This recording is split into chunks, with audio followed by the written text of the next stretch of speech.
what if my CPR didn't help? What if it actually killed him? My name is Alva, I'm 15 years old and my CCA is Red Cross Youth. I think when I was in year 1, I just found it quite interesting. And I've never been in a uniform group, so I decided, okay, you know what, I'll just try it and I can maybe have some takeaways from it as well. For our school was a learning journey week, so basically every day of that week was a learning journey, so it was usually held externally.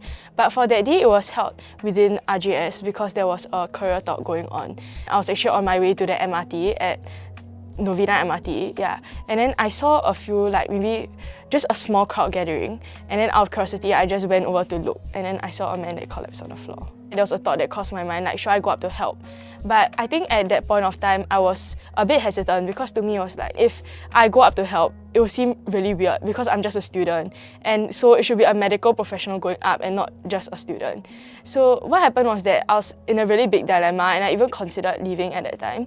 But what went through my mind was really that it was better that someone stepped up rather than no one at all. So I just decided, okay, I should go up and help, since if no one goes up to help and I just leave, then no one knows what will happen to that guy and I might regret it in the future as well. When I first stepped up to help, I was telling myself, okay, I have to do what I learned in CCA. The reason why I am rather confident in my CPR skills to even step up to help will be because I joined competition for my CCA. And during the competition season is when it really honed my CPR skills and made me really familiar with the beats of CPR and the procedure and steps. So when I go up at the start, I was telling myself, okay, I need to follow what I did during the competition. But after that, it started to go more of instinct and basically whatever my brain took me to do, because it felt a lot like second nature.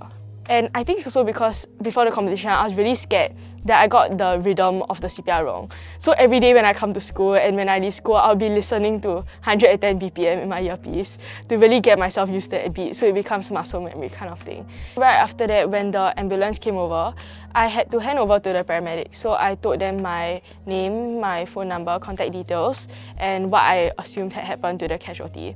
So right after that, when I left the hospital to go back to school, I was in a really blank state of mind. Like, I couldn't process what happened. Even when I came to school, then I was in the auditorium listening to the talk, I was still thinking, what just happened to me? It was a really long thought process. So after that day, I was just lying on my bed and I was thinking to myself, okay, so what if my CPR didn't help? What if it actually killed him? What if it solved the negative effect instead?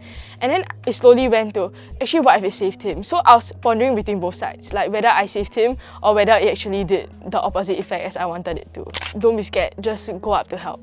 Because if you even think about going to help, it means that you have somewhat the capabilities to do it and maybe you have some knowledge on it as well. Sometimes all they want is just someone to step up to even comfort them or to give them help. But regardless, I think they'll be very grateful as long as you even make the first step forward. To me, hero is a really, really big word. Like, a hero saved the day kind of thing. I feel that if something like that is considered a hero, then the first line workers, they're like superheroes, or even the unseen heroes of Singapore. So I think that whatever I did, it was really just playing my part as a citizen or a passerby that saw that happen, and even as a Red Cross member, because whatever I learn, I can't just ignore it and walk away. I feel that the actual heroes of Singapore are the unseen heroes, the first line workers.